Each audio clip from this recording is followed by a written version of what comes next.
എല്ലാ സഹോദരങ്ങൾക്കും നമ്മുടെ യൂട്യൂബ് ചാനലിലേക്ക് സ്വാഗതം. അപ്പോൾ ഇന്നത്തെ വീഡിയോ എന്ന് പറഞ്ഞാൽ വൈറലാകാൻ വേണ്ടിയിട്ട് എന്ത് തോന്നിയാസവും കാണിക്കാനായിട്ട് കച്ചകെട്ടി ഇറങ്ങിയിരിക്കുന്ന കുറേ എണ്ണമുണ്ട്. കുറേ ആണുങ്ങളും ഉണ്ട്, കുറേ പെണ്ണുങ്ങളും ഉണ്ട്. അതായത് അഭിനയം എന്നുള്ള പേരും പറഞ്ഞിട്ട് കാണിച്ചു കൂട്ടുന്ന കാട്ടപരാധങ്ങളാണ് ഈ ഒരു വീഡിയോയിലൂടെ പറയാനായിട്ട് പോകുന്നത്. നമുക്കറിയാം, കുറേ നാളായിട്ട് നമ്മൾ കാണുന്നതെന്ന് പറഞ്ഞാൽ സോഷ്യൽ മീഡിയയിലൂടെ നെഗറ്റിവിറ്റിയിലൂടെ എങ്കിലും എന്ത് കാണിച്ചിട്ടായാലും വേണ്ടില്ല, എന്ത് തേങ്ങ കാണിച്ചിട്ടാണെങ്കിലും വേണ്ടില്ല, എങ്ങനെയെങ്കിലും വൈറലായാൽ മതി എന്നൊക്കെ പറഞ്ഞ് ഇറങ്ങിത്തിരിച്ചിരിക്കുന്ന കുറേ കഴുതകളുണ്ട്. അപ്പോൾ അതിൽ കുറച്ച് കഴുതയെന്ന് പറഞ്ഞു കഴിഞ്ഞാൽ കഴുതയ്ക്ക് പോലും നാണക്കേടാവും. അത്തരത്തിലുള്ള കോവർ കഴുതയെ കുറിച്ചിട്ടാണ് ഈ ഒരു വീഡിയോയിൽ പറയാനായിട്ട് പോകുന്നത്. ശരിക്കും സോഷ്യൽ മീഡിയയിൽ വന്നിട്ട് എങ്ങനെയെങ്കിലും എന്തെങ്കിലുമൊക്കെ കാട്ടിക്കൂട്ടണം, എന്തെങ്കിലും ഒരു കഴിവോ തെങ്ങയോ ഉണ്ടായിട്ടാണെങ്കിൽ അങ്ങനെയെങ്കിലും പറയാം. കഴിവുള്ള ഒരു വ്യക്തിയാണെങ്കിൽ ആ ഒരു വ്യക്തിയുടെ സൗന്ദര്യമോ പണമോ അതുപോലെയുള്ള ഒരു കാര്യങ്ങളും നമ്മൾ നോക്കേണ്ട കാര്യമില്ല. അവർ നമ്മൾക്ക് കണ്ണും പൂട്ടി സപ്പോർട്ട് ചെയ്യാം, അല്ലേ? ഇത് അത്തരത്തിലുള്ള ആളുകളല്ല. ഇവർക്ക് വേണ്ടുന്നതെന്ന് പറഞ്ഞാൽ എങ്ങനെയെങ്കിലും നെഗറ്റിവിറ്റിയിലൂടെ ആണെങ്കിലും വേണ്ടില്ല, എങ്ങനെയെങ്കിലും സോഷ്യൽ മീഡിയയിൽ നിറഞ്ഞു നിൽക്കുക. ശരിക്കും പറയുകയാണെങ്കിൽ ഇതിൻ്റെയൊക്കെ സോഷ്യൽ മീഡിയയിൽ വന്നിട്ട് കാണിച്ചു കൂട്ടുന്ന ഈ അപരാധങ്ങൾ ഇങ്ങനെ കണ്ടുകൊണ്ടിരിക്കുന്ന ആളുകളെ വേണം സമ്മതിക്കാനായിട്ട്. നമ്മളൊക്കെ ഒരു വീഡിയോ അങ്ങോട്ട് എടുക്കാനായിട്ട് യൂട്യൂബ് തുറന്നു കഴിഞ്ഞാൽ, അല്ലെങ്കിൽ ഈ പറയുന്നത് പോലെ തന്നെ ഇൻസ്റ്റാഗ്രാമോ ഫേസ്ബുക്കോ തുറന്നു കഴിഞ്ഞാൽ കുറേ എണ്ണം അങ്ങ് ഇറങ്ങി തിരിച്ചിരിക്കുകയാണ്. കുറേ ആണുങ്ങളും അതിനൊപ്പം അഴിച്ചുവിട്ട കാളകളെ പോലെ കുറച്ച് പെണ്ണുങ്ങളും. ഇതിനൊന്നും ചോദിക്കാനും പറയാനും ആരും ഇല്ലേ എന്നാണ് എൻ്റെ ഒരു സംശയം എന്ന് പറഞ്ഞാൽ. അതായത് ഇപ്പോൾ പലരും ഇത്തരത്തിലുള്ള നെഗറ്റിവിറ്റിയിലൂടെ പോകാനായിട്ട് തുടങ്ങിയിരിക്കുന്നതിൻ്റെ ഏറ്റവും പ്രധാനപ്പെട്ട ഒരു കാര്യം എന്ന് വെച്ചാൽ രേണുസുതി തന്നെയാണ്. രേണുസുതി വന്നു, പുള്ളിക്കാരത്തെ നെഗറ്റീവിലൂടെ തന്നെ വൈറലായി. പുള്ളിക്കാരത്തി ദേ ഇപ്പോൾ സ്ഥിരമായിട്ട് വിദേശത്തേക്ക് പോകുന്നു വരുന്നു. എന്താണ് പറയുന്നത്, അമ്മ വീട്ടിൽ പോയിട്ട് വരുന്നത് പോലെയാണ് പുള്ളിക്കാരത്തി വിദേശത്ത് പോവുകയും വരികയൊക്കെ ചെയ്യുന്നത്. ഇപ്പോൾ UK-യിലേക്കും ഒക്കെ പോകണം എന്നൊക്കെ പറഞ്ഞിട്ടുള്ള വീഡിയോകളൊക്കെ നമ്മൾ കണ്ടതാണ്. നന്നായിരിക്കട്ടെ, അവർ പോയിട്ടൊക്കെ വരട്ടെ. അവരുടെ ഭാഗത്ത് നിന്നുള്ള ചില തെറ്റുകളെ നമ്മൾ ചൂണ്ടിക്കാണിക്കുന്നു, അവരുടെ നെഗറ്റീവിനെ നമ്മൾ വിമർശിക്കുന്നു എന്നല്ലാണ്ട് നമുക്ക് ഈ പറയുന്ന രേണുസുതി എന്ന് പറയുന്ന വ്യക്തിയോട് അവർ നശിച്ചു പോണേ തകർന്നു പോണേ എന്നൊരു മനോഭാവമൊന്നും ഒരിക്കലും ഉണ്ടായിട്ടില്ല, ഇനി ഉണ്ടാവാനും പോകുന്നില്ല. പക്ഷേ ഇവർ ബിഷപ്പിനെ കുറ്റം പറയുന്നു, ആ ഒരു വീട്ടിൽ കിടന്നിട്ട് തന്നെ പലരെയും വെല്ലുവിളിക്കുന്നു. ഇതൊക്കെ കാണുമ്പോഴാണ് നമ്മളവിടെ പ്രതികരിക്കുന്നത്. അതല്ലാണ്ട് ഈ പറയുന്ന രേണുസുതി നശിച്ചു പോട്ടെ, അല്ലെങ്കിൽ അവർക്ക് എന്തെങ്കിലും ആപത്ത് സംഭവിക്കട്ടെ, അല്ലെങ്കിൽ അവരുടെ മകൻ അവരെ ഉപേക്ഷിക്കട്ടെ, അങ്ങനെയൊന്നുള്ള ഒരു ചിന്താഗതി നമുക്കില്ല. അതവിടെ നിൽക്കട്ടെ, ആ ഒരു വിഷയം നമുക്ക് ഇപ്പോൾ എടുക്കേണ്ട കാര്യമേ ഇല്ല. അതൊക്കെ നമ്മൾ പലവട്ടം പറഞ്ഞിട്ടുള്ളതാണ്. ഇപ്പോൾ ഇവിടെ പറയാനുള്ളൊരു കാര്യം എന്ന് വെച്ചാൽ പിന്നീട് ഈ ആറാട്ടണ്ണൻ, അലിൻ ജോസ് പെരേര, അതുപോലെ തന്നെ കുറേ എണ്ണം ഉണ്ടല്ലോ, കുറേ എണ്ണം, ആരുടെയും പേര് പ്രത്യേകിച്ച് ഒന്നും പറയേണ്ട കാര്യമില്ല, എല്ലാവർക്കും അറിയാവുന്നതാണ്. സോഷ്യൽ മീഡിയ തുറന്നു കഴിഞ്ഞാൽ പലരുടെയും പേര് പോലും എനിക്ക് അറിയില്ല. അത്തരത്തിലുള്ള കുറേ എണ്ണം ഉണ്ട്. ഇപ്പോൾ ഈ പറയുന്ന രേണുസുതിയുടെ നിഴൽ പറ്റി നിന്നിട്ട് ഫെയിം ആവാൻ വേണ്ടിയിട്ട് സോഷ്യൽ മീഡിയയിൽ അത്രയും വൈറലായിട്ട് നിന്ന കുറച്ച് ആളുകളും ഉണ്ട്. അവരുടെ ഒന്നും പേരുകൾ എടുത്തെടുത്ത് പറയേണ്ട ആവശ്യമില്ല, പിന്നെ അവരുടെ പേരുകൾ എനിക്ക് അറിയത്തുമില്ല. ഇപ്പോൾ ഇവിടെയാണെങ്കിൽ ഇറങ്ങിയിരിക്കുന്നതെന്ന് പറഞ്ഞാൽ ആദ്യം ഒരു പെണ്ണുമ്പിള്ളയും കൊണ്ട് വന്നു, പിന്നീട് ഇതേ മറ്റൊരു പെണ്ണുമ്പിള്ളയും കൊണ്ട് വന്നിരിക്കുകയാണെങ്കിൽ പുള്ളിക്കാരൻ്റെ പേര് പോലും എനിക്കറിയില്ല. ഇവരൊക്കെ വന്നിരിക്കുന്നത്, ഇവരുടെയൊക്കെ ഉദ്ദേശം മറ്റൊന്നുമല്ല, ഇവർക്കൊക്കെ സോഷ്യൽ മീഡിയയിൽ എങ്ങനെയെങ്കിലും വൈറലാവണം. ശരിക്കും എനിക്കിവരെ കണ്ടിട്ട് തോന്നുന്ന ഒരു കാര്യം എന്ന് വെച്ചാൽ ചോദിക്കാനും പറയാനും ഒന്നും ആരും ഇല്ലെന്നാണ് തോന്നുന്നത്. അപ്പോൾ എന്തായാലും ഇവർ കാട്ടിക്കൂട്ടുന്ന കുറച്ച് പ്രഹസനങ്ങൾ കുറച്ച് അധികമുണ്ട്. എന്തായാലും അതിൽ കുറച്ചെങ്കിലും കണ്ടിട്ട് വരാം. പടത്തിന് പേരല്ല. ഓക്കെ, മമ്മൂക്കായുള്ള സിനിമ, പുതിയ പടം. എനിക്ക് ആ പേര് കിട്ടുന്നില്ല. പ്രാക്ടിക്കൽ അല്ലേ, അങ്ങനെയല്ലേ? എന്തോ തന്നെ. അപ്പൊ ആ സിനിമയിലൂടെ നേരിട്ട് കണ്ടു. അപ്പോൾ ഹായ് നമസ്കാരം. മലയാള സിനിമയിലേക്ക് ഒരു പുതിയ നായികയെ ഞാൻ പരിചയപ്പെടുത്തുകയാണ്. ഇപ്പൊ ഒരു നായികയെ ഞാൻ പരിചയപ്പെടുത്തി, വൈറലായി, മറ്റേ ലാലേട്ടനെ കാണുന്ന ആഗ്രഹം പ്രകടിപ്പിച്ചു, നേരിട്ട് കണ്ടു അല്ലേ? നേരിട്ട് കണ്ടല്ലോ. ഏത് പടമായിരുന്നു? പടത്തിന് പേരല്ല. ഓക്കെ, മമ്മൂക്കായുള്ള സിനിമ, പുതിയ പടം. എനിക്ക് ആ പേര് കിട്ടുന്നില്ല. പ്രാക്ടിക്കൽ അല്ലേ, അങ്ങനെയല്ലേ? എന്തോ തന്നെ. അപ്പൊ ആ സിനിമയിലൂടെ നേരിട്ട് കണ്ടു. അപ്പോൾ ആ സിനിമകൾ പരിചയപ്പെടുത്തി ഞാൻ തന്നെ പുതിയൊരു നായികയെ മലയാള കരയിലേക്ക് പരിചയപ്പെട്ടു. പേര് നോക്കി സുനിത കൊല്ലം. എന്തായാലും ഇതിൻ്റെയൊക്കെ തൊലിക്കട്ടി ഉണ്ടല്ലോ, സമ്മതിച്ചു കൊടുത്തിരിക്കുന്നു. കാണ്ടാമൃഗത്തിനേക്കാളും വലിയ തൊലിക്കട്ടി എന്ന് പറയുമ്പോൾ കാണ്ടാമൃഗം കേൾക്കുവാണെങ്കിൽ എന്നെ കുത്തി തള്ളിയിട്ട് ചവിട്ടി കൂട്ടാനായിട്ട് വരും. കാരണം കാണ്ടാമൃഗത്തിന് പോലും നാണക്കേടാണ് ഇതുപോലെയുള്ള ആളുകൾ എന്ന് പറയുന്നത്. ശരിക്കും എന്തൊക്കെയാണ് ഈ പെണ്ണുങ്ങൾ കാട്ടിക്കൂട്ടുന്നത്? ഇവനാണെങ്കിൽ എവിടെ കിടന്നൊരു വാഴയാണെന്ന് അറിയാൻ വയ്യ. ഈ പെണ്ണുങ്ങളെയും കൊണ്ടുവരുന്നു. ഈ പെണ്ണുങ്ങളൊക്കെ എന്ന് പറഞ്ഞാൽ എന്തിനും റെഡി ആയിട്ട് നിൽക്കുകയാണ്. എന്ത് വേണേലായിക്കോ, എങ്ങനെയാണെങ്കിലും കുഴപ്പമില്ല, എന്ത് ചെയ്താലും കുഴപ്പമില്ല, ഞങ്ങൾക്ക് വൈറലാവണം. വൈറലാവാൻ കിട്ടുന്ന ചാൻസ് ഒന്നും നമ്മൾ വിട്ടുകളയത്തില്ല. സോഷ്യൽ മീഡിയയിൽ എവിടെ നോക്കിക്കഴിഞ്ഞാലും രേണുസുതി തരംഗം എങ്ങനെ ഉണ്ടായിരുന്നു അതുപോലൊരു തരംഗമാവണം എന്നൊക്കെ പറഞ്ഞിട്ടാണ് ഈ രണ്ട് കൂതറകളും വന്നിരിക്കുന്നത്. അപ്പോൾ എന്തായാലും ഈ കൂതറകൾ എല്ലാത്തിനും റെഡിയായിട്ട് വന്നിരിക്കുകയാണ്. കൂതറകളുടെ ഒരു കൂതറ ഗാനം കേൾക്കണം. എൻ്റെ പൊന്നെ, എൻ്റെ കിളി പോയി ആ ഒരു പാട്ട് കേട്ട് കഴിഞ്ഞപ്പോഴത്തേക്ക്. ശരിക്കും സിനിമയിലൊക്കെ പാടാൻ ആഗ്രഹമുണ്ടെന്നാണെന്നേ പറയുന്നത്. എന്തുപാടെ ഇത് മലയാള സംഗീതത്തെ തന്നെ കൊന്നുകൊണ്ടിരിക്കുകയാണ് നമ്മുടെ മുന്നിലുള്ള ഗായകർ. നമ്മൾ കാണുന്നില്ലേ, പല ആളുകളും പാട്ട് പാടുന്നത് നമ്മൾ കാണുന്നില്ലേ, കുറെ ഇത്തറ്റയുള്ള നിക്കറും എടുത്തിട്ടിട്ട്, അല്ലെങ്കിൽ ചിലപ്പോൾ നിക്കർ പോലും കാണില്ല, ഒരു ഉടുപ്പും എടുത്തിട്ടിട്ട് ഈ പറയും പോലെ തന്നെ സ്റ്റേജിനെ എങ്ങനെ ഇളക്കി മറിക്കാമെന്നാണ് ഇപ്പോഴുള്ള പാട്ടുകാർ നോക്കുന്നത്. അല്ലാണ്ട് ശുദ്ധമായ സംഗീതം ജനങ്ങളുടെ ഉള്ളിലേക്ക് കൊടുക്കാം എന്നുള്ളതല്ല. എങ്ങനെയെങ്കിലും ഈ പറയുന്നത് പോലെ തന്നെ സ്റ്റേജിനെ ഇളക്കി മറിക്കണം എന്നുള്ള ഉദ്ദേശത്തോടു കൂടിയാണ്. അപ്പോൾ നമ്മൾ ഇടയ്ക്ക് വെച്ച് കണ്ടതാണ്, ഒരു തടിച്ച് വന്നിട്ട് തറയിൽ കിടന്ന് ഉരുണ്ടും നിരങ്ങിയൊക്കെ വന്നിട്ട് പാട്ട് പാടുന്നത് കണ്ട ഒരു കാര്യമാണ്. ഈ ഒരു സ്ത്രീക്ക് എന്ന് വെച്ചാൽ പാട്ട് പാടാനറിയാമോ? അതിട്ട് അറിഞ്ഞും കൂടാ. എന്നാൽ ഇന്ന് വായടച്ച് വെച്ച് മിണ്ടാതിരിക്കാമോ? അതും ഇല്ല. ഇതൊക്കെ കാണാനായിട്ട് സാധാരണക്കാരായിട്ടുള്ള കുറെ ജനങ്ങൾ മാത്രം. അപ്പൊ എന്തായാലും ഈ പെണ്ണുമ്പുള്ള പാടുന്നതൊന്ന് കേട്ടിട്ട് വരാം. പിന്നെ എന്താ പറയാ, നല്ലൊരു പുലിക്കുട്ടിയാണ്. അപ്പൊ അത് തെളിയിക്കുകയാണ്. അപ്പൊ ഒരു ഗാനം ആലപിച്ചുകൊണ്ട് തന്നെ നമുക്ക് ഇതിലേക്ക് ഒരു പാട്ട് ഞാനും കൂടെ കുടിക്കുന്നു. സുഗമോ ദേവി എന്ന സിനിമയിലെ പാട്ടാണ് എനിക്ക് എന്റെ മനസ്സിൽ തട്ടിയ പാപ്പാ. ഞാനും പാടാം കേട്ടോ, പഠിക്കും.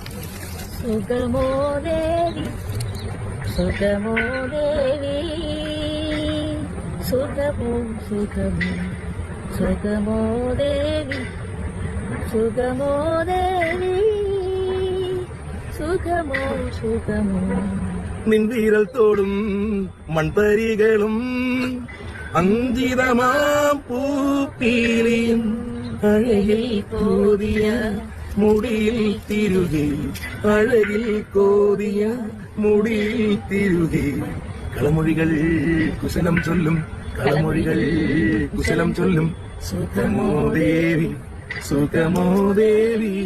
അപ്പൊ വലിയൊരു പാട്ടുകാരി ആവണമെന്നാണ് ആഗ്രഹം അല്ലേ? വലിയൊരു പാട്ടുകാരി ആവണല്ലേ? അതിനാണ് ആഗ്രഹം. അത് പ്രശ്നോട് പറ. മണിച്ചേട്ടൻ ഇഷ്ടമാണോ? മണിച്ചേട്ടൻ ഇഷ്ടമാണോ? മണിച്ചേട്ടൻ അപ്പൊ മിന്നാമിനിക്ക് പാടാറുണ്ടല്ലോ, ഞങ്ങളൊന്ന് പഠിക്കാം.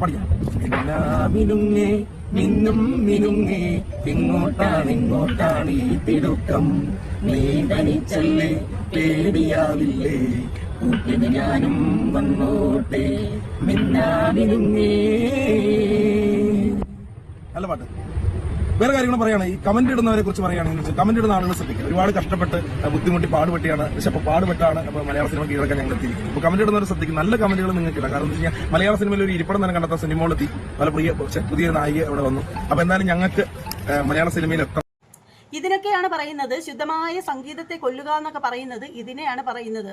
എന്തെങ്കിലും പാടി എവിടെയെങ്കിലും പാടി എന്തെങ്കിലും ചെയ്ത് ഏതെങ്കിലും ചെയ്ത് എങ്ങനെയെങ്കിലും വൈറലാവണം, അത്രയേ ഉള്ളൂ ഉദ്ദേശം.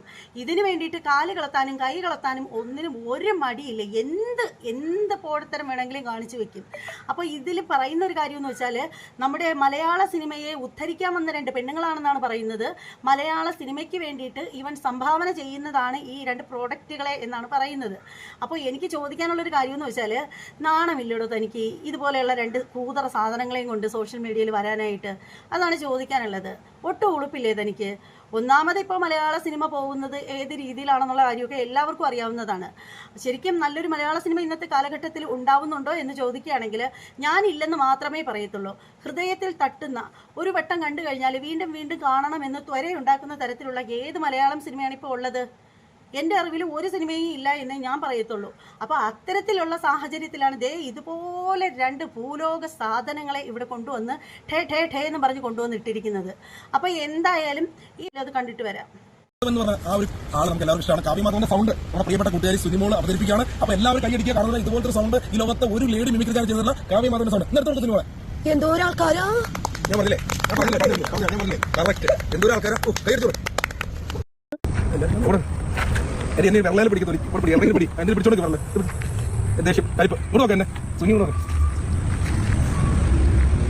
മലയാള സിനിമയിൽ ഭരിക്കുന്നത് സുനിമോളും സുനിത കൊല്ലമാണ്. അപ്പോൾ ഞാൻ മലയാള സിനിമയിലേക്ക് കൊണ്ടുപോവാണ്. അപ്പോൾ പെടുന്നോ ബസ് പോകും, ബസ് കയറ്റി വിടാട്ടോ. ഈ മലയാള സിനിമ നമ്മളാണ് ഭരിക്കുന്നത്. കുട്ടുമക്കുട്ടു ഹേ കുട്ടുമക്കുട്ടു സുപ്പടിദാന കുട്ടുമക്കുട്ടു ഹേ കുട്ടുമക്കുട്ടു സുപ്പടിദാന കുട്ടുമക്കുട്ടു ഹേ കുട്ടുമക്കുട്ടു സുപ്പടിദാന കുട്ടുമക്കുട്ടു ഹേ കുട്ടുമക്കുട്ടു സുപ്പടിദാന കുട്ടുമക്കുട്ടു കുട്ടുമക്കുട്ടു സുപ്പടിദാന കുട്ടുമക്കുട്ടു കുട്ടുമക്കുട്ടു സുപ്പടിദാന കുട്ടുമക്കുട്ടു കുട്ടുമക്കുട്ടു സുപ്പടിദാന കുട്ടുമക്കുട്ടു ഹേ കുട്ടുമക്കുട്ടു സുപ്പടിദാന കുട്ടുമക്കുട്ടു. പെണ്ണുങ്ങളോട് കഴിച്ചോടാ നിന്റെ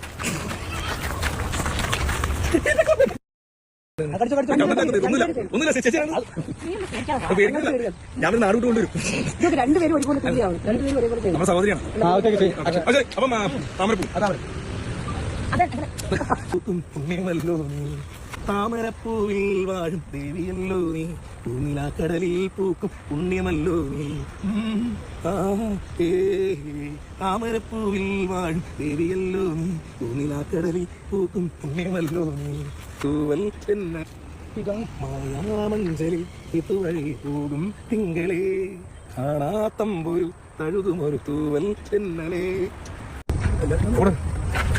എന്നെ വെള്ളയിൽ പിടിക്കുന്നു, എവിടെയെങ്കിലും പിടി, എന്തിനും പിടിച്ചോണ്ട് വെള്ളം ദേഷ്യം കരിപ്പ് ഇങ്ങോട്ട് നോക്കാം. എന്നെ സുനി കൊണ്ട് നോക്കാം. മലയാള സിനിമ ഇനി ഭരിക്കുന്നത് സുനിമോളും സുനിത കൊല്ലവുമാണ്. അപ്പൊ ഞാൻ മലയാള സിനിമയിലേക്ക് കൊണ്ടുപോവാണ്. അപ്പൊ പെടുന്നോ ബസ് പോകുമ്പോൾ തന്നെ ബസ് കയറ്റി വിടാട്ടോ. ഈ മലയാള സിനിമ നമ്മളാണ് ഭരിക്കുന്നത്. കാവ്യാമാധവൻ ഇരിക്കുന്നത് ശരിക്കും പറഞ്ഞാലുണ്ടല്ലോ, ഇവളെ കാണിച്ചിട്ട് കാവ്യാമാധവൻ എന്ന് പറഞ്ഞു കഴിഞ്ഞാല് ശരിക്കും കാവ്യാമാധവൻ കയറി ആത്മഹത്യ ചെയ്യും. എന്തുവാടെ ഇത് പറയുന്നതിന് വേണ്ടി കുറച്ചെങ്കിലും ഒരു ഉളുപ്പ്, ഒത്തിരിയെങ്കിലും ഉളുപ്പുണ്ടേ. നമ്മൾ ഒരു വ്യക്തിയെ, സൗന്ദര്യമില്ലാത്ത ഒരു വ്യക്തിയെ കുറ്റം പറയുകയോ ഒന്നുമല്ല. സൗന്ദര്യം എന്ന് പറയുന്നത് ആർക്കും ശാശ്വതമായിട്ടുള്ള ഒന്നല്ല. അതൊരിക്കലും നിലനിൽക്കുന്ന ഒരു കാര്യമല്ല. നമ്മൾ നടന്നു പോകുന്ന വഴിയിൽ ഒന്ന് മറിഞ്ഞ് വീണ് കഴിഞ്ഞാലും തീരും ആ സൗന്ദര്യം. മോന്ത ഇടിച്ചാണ് വീഴുന്നതെങ്കിൽ നമ്മുടെ മുഖത്തിന്റെ സ്ഥാനമൊക്കെ അങ്ങോട്ടും ഇങ്ങോട്ടും മാറുക, അല്ലെങ്കിൽ പല്ല് മൊത്തത്തിൽ കൊഴിയുന്ന സാഹചര്യം വന്നു കഴിഞ്ഞാൽ തന്നെ നമുക്കറിയാം. പല ആളുകളും ചെറുപ്പത്തിൽ തന്നെ മോണരോഗം വന്ന് പല്ല് മുഴുവനും എടുക്കുന്ന സാഹചര്യത്തിലൊക്കെ നമ്മൾ ഒരുപാട് ആളുകളെ കണ്ടിട്ടുണ്ട്. ആ ഒരു പല്ല് പോയി കഴിയുമ്പോൾ തന്നെ മനുഷ്യന്റെ മുഖത്തിന്റെ ആ ഒരു ഷേപ്പ് തന്നെ മാറും. നമ്മൾ കിച്ചണിൽ പാചകം ചെയ്തുകൊണ്ടിരിക്കുന്ന സമയത്ത് കുക്കറിൽ നിന്നുള്ള ആവിയൊക്കെ തെറിച്ച് മുഖത്ത് വീഴുകയാണെങ്കിൽ ഒരു പക്ഷേ ആ ഒരു മുഖത്തിന്റെ ഷേപ്പേ പോവും. അങ്ങനെ അപകടം എന്ത് വന്നു കഴിഞ്ഞാലും, ഒരു ആക്സിഡന്റ് വന്നു കഴിഞ്ഞാലും മുഖമൊന്നും നോക്കണ്ട. അപ്പോൾ ഈ മുഖ സൗന്ദര്യമല്ല ശരിക്കും പറഞ്ഞാൽ ഒരു മനുഷ്യന് വേണ്ടത്. ഒരു മനുഷ്യന് വേണ്ടത് നല്ലൊരു മനസ്സാണ്, നല്ലൊരു ക്യാരക്ടറാണ്, നല്ലൊരു നിലപാടാണ്. ഇതാണ് ഒരു മനുഷ്യന് വേണ്ട ഒരു കാര്യം എന്ന് പറഞ്ഞാൽ. ഇവിടെ ഇത് ഒന്നും ഇല്ലാത്ത ഈ രണ്ട് വാഴകളെ എന്താണ് പറയേണ്ടത് എന്ന് എനിക്ക് മനസ്സിലാവുന്നില്ല. ശരിക്കും ഈ കോപ്രായങ്ങളൊക്കെ കാണിക്കാനായിട്ട് ഇറങ്ങി തിരിച്ചിരിക്കുകയാണ്. എന്തായാലും ഇവളുമാർക്ക് കാലിന് നല്ല സുഖമില്ലെന്നാണ് എനിക്ക് തോന്നുന്നത്. കാരണം നല്ല കലശലായിട്ടുള്ള കാലുവേദനയുണ്ട്. കാരണം ഈ രണ്ടെണ്ണത്തിനെ എടുത്തോണ്ട് നടക്കുകയാണ് ഇവൻ. എന്തുവാടേ ഇത്? ഇവൾക്കൊന്നും ചോദിക്കാനും പറയാനും ഒന്നും ആരും ഇല്ലേന്നാണ് എനിക്കിവിടെ വീണ്ടും വീണ്ടും ചോദിക്കാനുള്ള ഒരു കാര്യം എന്ന് പറഞ്ഞാൽ. ആന്താനും കൂന്താനും ഒന്നും ഇല്ലാത്ത വീട്ടിലുള്ളതാണ് എന്ന് മറ്റുള്ളവർ കുറ്റം പറയുകയാണെങ്കിൽ അതിനെ എങ്ങനെ നമുക്ക് തെറ്റു പറയാൻ സാധിക്കും? അപ്പോൾ എന്തായാലും പാവം പെണ്ണുങ്ങളെ എടുത്തോണ്ട് നടന്ന് ഇവനൊരു പരുവത്തിലായി എന്നാണ് തോന്നുന്നത്. എന്തായാലും എടുത്തോണ്ട് നടന്നാലും കുഴപ്പമില്ല, ഇനി കഴുത്തിലെടുത്ത് വെച്ചാലും കുഴപ്പമില്ല, ഇനി എന്തൊക്കെ ചെയ്താലും വേറെ വിഷയമൊന്നുമില്ല, എങ്ങനെയെങ്കിലും വൈറലായാൽ മതി എന്നുള്ള രീതിയിൽ നടക്കുകയാണ് ഈ രണ്ട് പെണ്ണുങ്ങളെന്ന് പറയുന്നത്. ശരിക്കും ഇവരെയൊക്കെയൊന്നും വീട്ടിലൊന്നും ചോദിക്കാനും പറയാനും ഒന്നും ആരും ഇല്ലേന്നാണ് എൻ്റെ ഒരു സംശയം എന്ന് പറഞ്ഞാൽ. ഇനി കെട്ടിയോനോ അതുപോലെ അപ്പനോ അമ്മയോ കൂടപ്പറപ്പുകളോ ആങ്ങളമാരൊന്നും ഇല്ലാഞ്ഞിട്ടാണോ അതേ ഇതിനെയൊക്കെ കാലുമടക്കി അടിച്ചിട്ടിട്ടാണോ ഈ ഒരു പരിപാടിക്കായിട്ട് ഇറങ്ങി തിരിച്ചിരിക്കുന്നത് എന്നൊന്നും അറിയില്ല. പക്ഷേ ഇവർ കാണിച്ചു കൂട്ടുന്നതൊക്കെ കണ്ടു കഴിഞ്ഞാലുണ്ടല്ലോ, ചത്ത് കിടക്കുന്നവൻ പോലും ചാടി എഴുന്നേറ്റ് കാരണത്തിന് രണ്ടെണ്ണം പൊട്ടിക്കും. ആ രീതിയിലുള്ള അത്രയും മോശമായിട്ടുള്ള കാര്യങ്ങളാണ് ഇവർ ഈ ഒരു സോഷ്യൽ മീഡിയയിൽ വന്നിട്ട് കാണിക്കുന്നത്. വൈറലാവാൻ വേണ്ടിയിട്ട് ഇമാതിരി കാര്യങ്ങൾ കാണിച്ചു കൂട്ടുന്ന ആളുകളെ വേറെ ഞാൻ കണ്ടിട്ടില്ല എന്നൊന്നും പറയുന്നില്ല. സോഷ്യൽ മീഡിയ തുറന്നു കഴിഞ്ഞാൽ ഇപ്പോൾ എവിടെ നോക്കിയാലും അതൊക്കെ ഉള്ളൂ. പിന്നീട് പറയാൻ പോകുന്ന ഒരു കാര്യം എന്ന് വെച്ചാൽ, ഈ ഒരു കാര്യം നോട്ട് ദി പോയിന്റ് എന്ന് വേണമെങ്കിൽ പറയാം. ശരിക്കും ഇതുപോലെ നടക്കും അവസരത്തിന് വേണ്ടിയിട്ടും സോഷ്യൽ മീഡിയ വഴിയിട്ട് വൈറലാവാൻ വേണ്ടിയിട്ടും പല ആളുകൾക്കുള്ളയും കാര്യമാണ് പറയുന്നത്. ഈ രണ്ട് സ്ത്രീകളെ മാത്രമായിട്ട് ഉദ്ദേശിച്ച് പറയുന്നതല്ല, പൊതുവേ ഉള്ള കോമൺ ആയിട്ടുള്ള ഒരു കാര്യമാണ് പറയുന്നത്. വൈറലാവാൻ വേണ്ടിയിട്ട് എന്ത് പോക്കൃത്തരവും കാണിക്കാനായിട്ട് ഇറങ്ങി തിരിച്ച് നടക്കും. പിന്നീട് ഒടുവിൽ എന്താ പറയുന്നത്, ഏതെങ്കിലും ഓൺമാർ പരിസരത്തൂടെ പോയിട്ടുണ്ടെങ്കിൽ പിറ്റേ ദിവസം പ്ലക്കാർഡും അടിച്ചിട്ട് പത്രസമ്മേളനവും വിളിച്ചു കൂട്ടിയിട്ട് അതിജീവിതയാണെന്ന് പറഞ്ഞിട്ട് വായും പൊത്തി ഇരുന്ന് മോങ്ങും, പരാതിയും പോവും.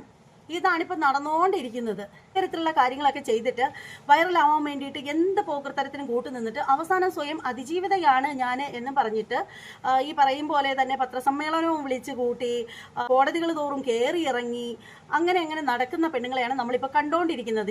ഇവറ്റകളെയൊന്നും അല്ല കേട്ടോ പറഞ്ഞത്, ഒന്നും അല്ലല്ലോ. ഇവറ്റകളൊക്കെ നല്ല കുട്ടികളല്ലേ, ഇവർ കാണുമ്പോൾ തന്നെ അറിയാമല്ലോ. അപ്പോൾ എന്തായാലും പറയാനുള്ളതെന്ന് പറഞ്ഞാൽ, സ്വയം കോമാളികളാവാതിരിക്കാനായിട്ട് ശ്രമിക്കുക. നമുക്ക് അഭിനയിക്കണം എന്ന് പറഞ്ഞിരിക്കുമ്പോൾ ഈ അഭിനയ സിംബങ്ങൾ മനസ്സിലാക്കേണ്ട ഒരു കാര്യം എന്ന് വെച്ചാൽ, നിങ്ങൾക്ക് എന്തെങ്കിലും ഒരു കഴിവുണ്ടോ, നിങ്ങളുടെ കഴിവ് എന്താണ് എന്ന് നിങ്ങൾ മനസ്സിലാക്കുക. എന്തായാലും നല്ലൊരു നമ്മട്ടി മേടിച്ചു കഴിഞ്ഞാൽ, തൊഴിലുറപ്പിന് പോയി കഴിഞ്ഞാൽ ഇപ്പോൾ 120 ദിവസത്തെ ജോലി ഉണ്ടെന്നാണ് പറയുന്നത്. അതുപോലെ ശമ്പളവും 360 70 ഒക്കെ രൂപയുണ്ട്. നല്ല അന്തസ്സായിട്ട് ജീവിക്കാം. ഇതുപോലെ വന്നിരുന്ന് ഈ കോഴിത്തരം കാണിക്കുന്നതിനേക്കാളും നല്ലത് അത് തന്നെയാണെന്നേ പറയാനുള്ളൂ. ഒട്ടും മോശമായിട്ടുള്ള ജോലിയല്ല. ഈ പറയുന്ന ഞാൻ പണ്ട് പോയിട്ടുണ്ട്, ഈ തൊഴിലുറപ്പിനൊക്കെ ഞാൻ പോയിട്ടുള്ള ഒരാൾ തന്നെയാണ്. അതുകൊണ്ട് തന്നെ അത് പറയുന്നതിന് എനിക്ക് ഒരു നാണക്കേടുമില്ല. കാരണം അന്തസ്സായിട്ട് കഴിക്കാതെയും മോഷ്ടിക്കാതെയും പിടിച്ചു പറിക്കാതെയും വ്യഭിചരിക്കാതെയും മറ്റുള്ളവരെ ഒരു തരത്തിലും ദ്രോഹിക്കാതെ പണിയെടുത്ത് ജീവിക്കുന്നതിന് അന്തസ് മാത്രമേ ഉള്ളൂ. അപ്പോൾ അതുകൊണ്ട് തന്നെയാണ് ഞാൻ വീണ്ടും വീണ്ടും പറയുന്നത്, തൊഴിലുറപ്പിന് ഒരു മാന്യത കുറവുമില്ല. ഇമാതിരി വാണക്കുറ്റികളെയൊക്കെ പറഞ്ഞ് സോഷ്യൽ മീഡിയയിൽ നിന്ന് ചവിട്ടി പുറത്താക്കേണ്ട സമയം പണ്ടേ അതിക്രമിച്ചിരിക്കുകയാണ്. അപ്പോൾ ഈ ഒരു വീഡിയോ കാണുന്ന ഓരോരുത്തരുടെയും അഭിപ്രായം എന്താണെന്ന് വെച്ചാൽ കമൻറ്റ് ബോക്സിൽ രേഖപ്പെടുത്തുക.